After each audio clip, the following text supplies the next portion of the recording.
Namaskar and welcome back to the channel. So we are back to discuss another remedy for the day and it is known by the name Xerophyllum.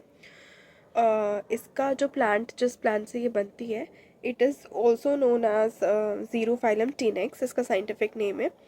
Common name है Tamalpais lily and basket grass flower. तो इसकी जो reference book है वो है Boericke's new manual of homoeopathic materia medica with repertory. तो देखते हैं कि इस के बारे में यहाँ पे इस बुक में बोरिक में क्या दिया गया है. And should prove curative in eczematous conditions, poison oak, early typhoid stage, etcetera. तो क्यूरेटिव एक्शन इसका माना गया. जब प्रूविंग हुई थी तो उस वक्त ऐसा माना गया था कि इसका एक्शन जो है क्यूरेटिव होगा, not even the treatment guided but curative action. Curative is completely able to cure a disease. तो इतना श्योरिटी के साथ इसका क्यूरेटिव एक्शन माना गया है. किस किस में? एक्जिमेटस कंडीशंस यानी ऐसी कंडीशंस जैसे कि atopic dermatitis, a common non contagious skin condition causing dry itchy red and inflamed skin often appearing as bumpy और scaly patches that can weep or crust over. And while it has no cure, its chronic flares can be managed with moisturizer, trigger avoidance and medical treatment. ये आज की definition है. लेकिन Xerophyllum की proving के according it has a curative action in eczematous conditions. Poison oak यानी plants that cause an allergic rash in most people who come in contact with them or who consume them by mistake. तो उसमें curative action है. Early typhoid states में इसका curative action है. Early typhoid states में इसका curative action है. उसके बाद माइंड में देखेंगे तो dull can not concentrate on studies, forgets name, writes last letters of words first, misspells common words. अब ये पता लगाना भी आसान हो जाता है कभी कभी एंड कभी कभी बहुत मुश्किल हो जाता है. बिकॉज जब किसी अटेंडेंट के साथ आता है तो कोई मस्ती मस्ती में बोल सकता है कि ये तो ये भूल जाता है, ये तो नाम ही भूल जाता है, तो लास्ट लेटर पहले लिखता है. तो इस चीज़ पे ध्यान देना बहुत ज़रूरी है बिकॉज ये कीनोट सिम्टम हो सकता है आपके पेशेंट का. हेड जो है feels full stuffed up, pain across the forehead and above the eyes, great pressure at the root of nose, bewildered feel करता है. रूट ऑफ नोज पे ग्रेट प्रेशर है यहाँ पे इस पेशेंट में. और हेड पूरा स्टफ्ड अप है, फोर हेड में, above the eyes, root of nose, बहुत ज़्यादा pressure. Loss of consciousness, pulsating headache. Bewildered feel करता है मतलब परप्लेक्स्ड या कंफ्यूज्ड फील करता है. पल्सेटिंग हेडेक यानी फील्स लाइक अ थ्रॉबिंग और pounding in your head, often caused by blood vessel dilation due to increased blood flow, and is a hallmark symptom of migraines but can also signal other issues like stress, sinus problems or rarely serious conditions like brain tumours और vasculitis. वो चीज़ें देखने को मिल सकती हैं इसमें. Eyes में देखें तो painful sensation of sand in the eyes होता है. स्मार्टिंग यानी द फैक्ट और sensation of feeling a sharp stinging pen.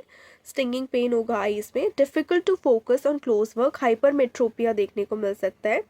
I feel sore burn, eyes feel sore और बर्न करेंगी. हाइपरमेट्रोपिया यानी फार साइटेडनेस देखने को मिलती है. एक eye condition where distant objects are clear but close up objects appear blurry.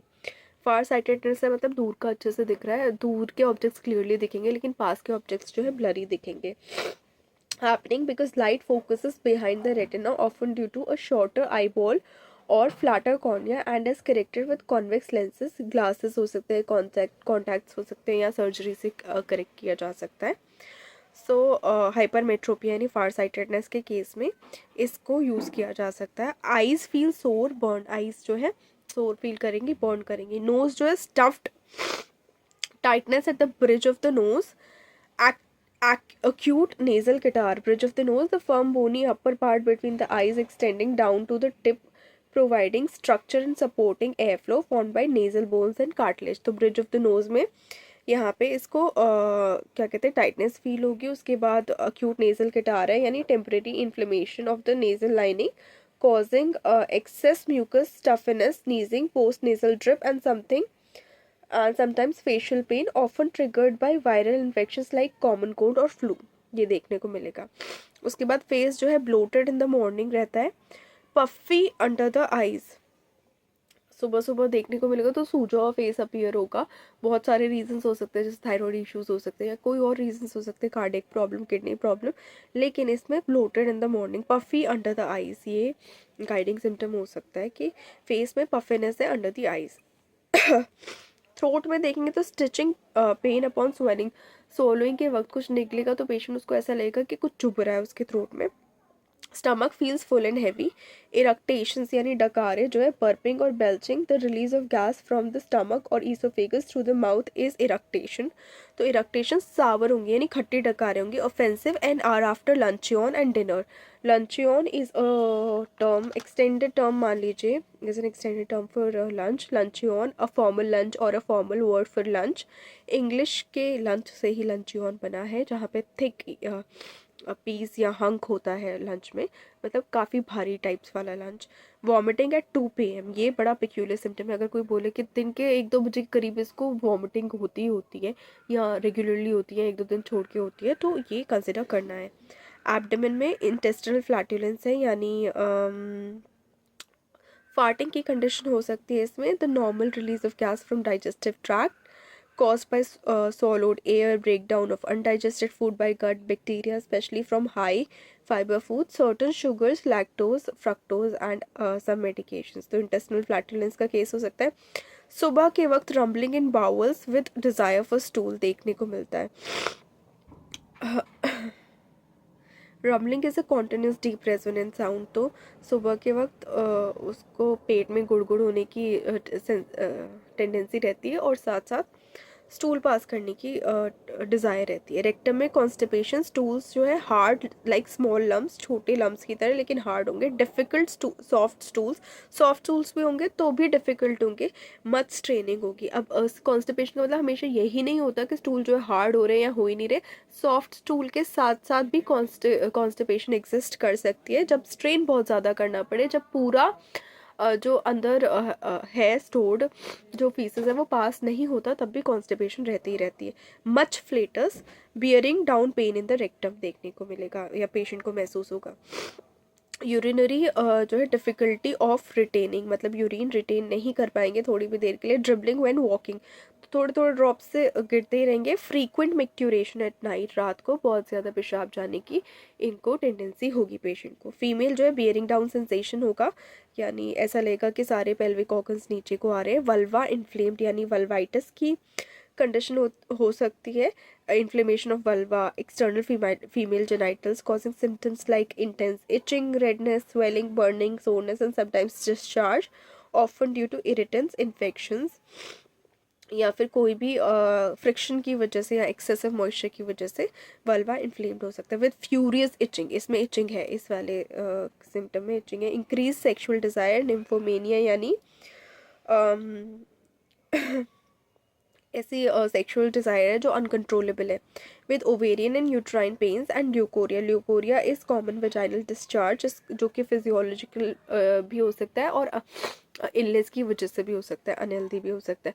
तो leucorrhoea should always be consulted with a gynae और विद योर होम्योपैथिक डॉक्टर, या जिनको भी आप दिखा रहे हैं उनकी नज़र में आप ये लेके आएंगे, क्योंकि वो नॉर्मल फिजियोलॉजिकल प्रोसेस भी हो सकता है बॉडी का। लेकिन अगर वो ऑफेंसिव है, एक्सेसिव है, इचिंग है, बर्निंग है या फिर कोई सिम्टम साइन नहीं भी है एग्जिस्ट भी कर रहा है, कलरलेस है, वाइट है, ग्रीन है, कैसा है, उसके बेसिस पे उसको डिफाइन करना बहुत ज़रूरी है। और कोई अंदरूनी बीमारी तो नहीं छिपी हुई है, वो भी जानना, रूल आउट करना बहुत ज़रूरी है।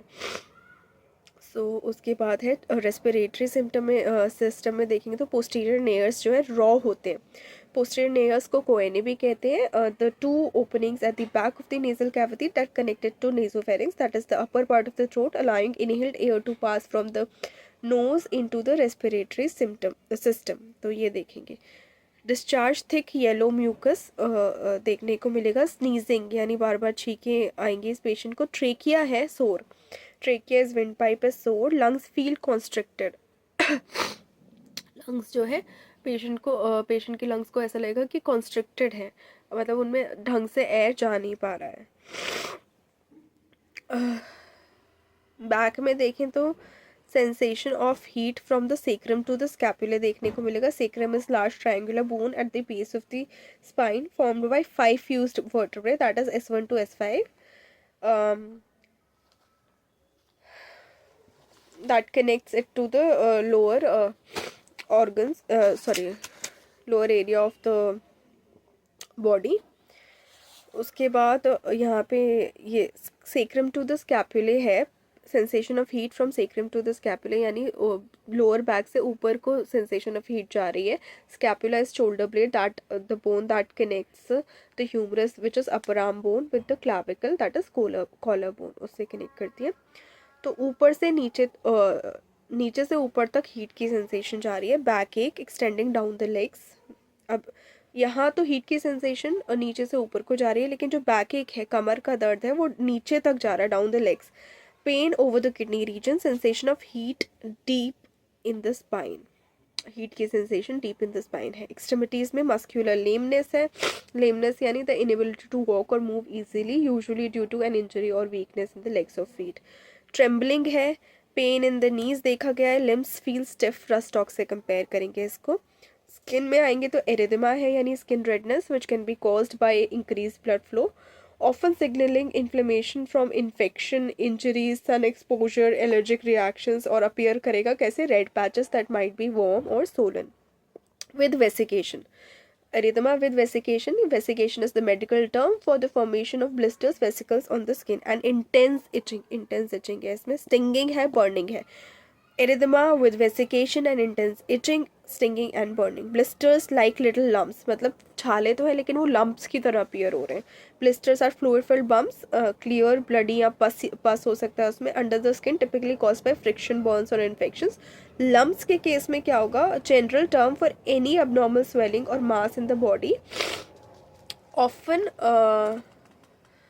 हार्मलेस भी हो सकते हैं, लाइक अ लाइपोमा और सिस्ट फ्रॉम इंजरी और infection, but sometimes a sign of something serious like cancer. और इसमें ब्लिस्टर्स जो हैं वो लम्स की तरह अपीयर होंगी. स्किन रफ एंड क्रैक्ड होगी. Feels like leather.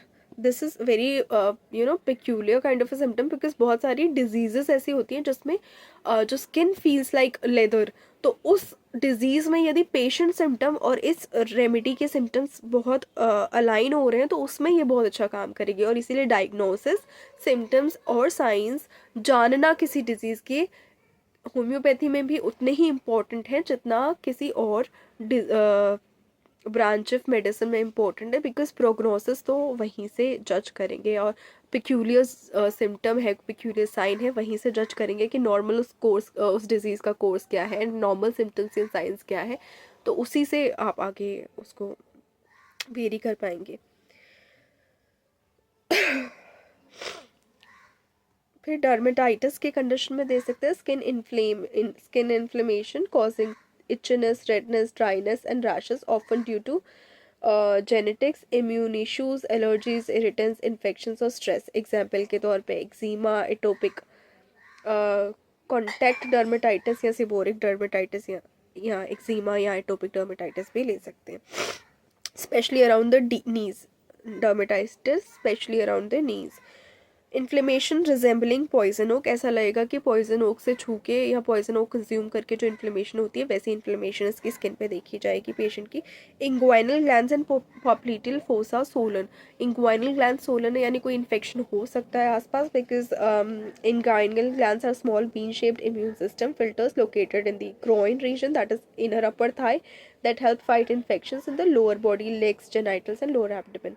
वहीं पॉप्लिटल फोसा क्या है, नी के पीछे वाला हिस्सा. Diamond shaped hollow behind the knee joint acting as a critical passageway for the major nerves and blood vessels supplying the lower leg including the popliteal artery, vein, tibial nerve and common fibular nerve. तो वो swollen होगा. Modalities worse application of cold water in the afternoon and evening worse होगा. Better कैसे होगा, application of hot water. Although sensation of heat है spine में, लेकिन फिर भी बेटर है एप्लीकेशन ऑफ हॉट वाटर से. और इस चीज़ को हम आर्सेनिक से कंपेयर कर सकते हैं. इन द मॉर्निंग बेटर होगा. मूविंग अफेक्टेड पार्ट से बेटर होगा. रस्टॉक से कंपेयर कर सकते हैं कि फर्स्ट मोशन एग्रेवेशन होगा लेकिन कॉन्टिन्यूस मोशन उसका बेटर करेगा. रिलेशनशिप कंपैरिजन रस्टॉक से, एनाकार्डियम से, एनाकार्डियम ओरिएंटल से, रस टॉक्सिकोडेंड्रॉन से एंड ग्रिंडेलिया रोबस्टा से। डोज 6th पोटेंसी और हायर हम इसको दे सकते हैं पेशेंट को। इसकी बाकी क्लिनिकल प्रैक्टिसेस में वेरी करती है। This is one of the not commonly used medicine. We have so many medicine, but ये होता है कि हम उतना पढ़ नहीं पाते, तो एक्यूरेट मेडिसिन तक कभी कभी पहुंच भी नहीं पाते हैं। So lot of research, lot of hard work goes behind prescribing for a patient. So take your medicines on time and please do not self prescribe. They can be superbly dangerous. ऐसा नहीं है कि कोई side effect नहीं होगा या dangerous proof नहीं होंगी. So yeah, please do take your medicines as and how prescribed by your doctors. And जिस पैथी का मेडिसिन चाहिए की मेडिसिन चाहिए, उसी पैथी के डॉक्टर से मेडिसिन लेनी. So that's it for this remedy. Please like the video, share the video, subscribe to the channel. Do not forget to hit the bell icon. Thank you so much.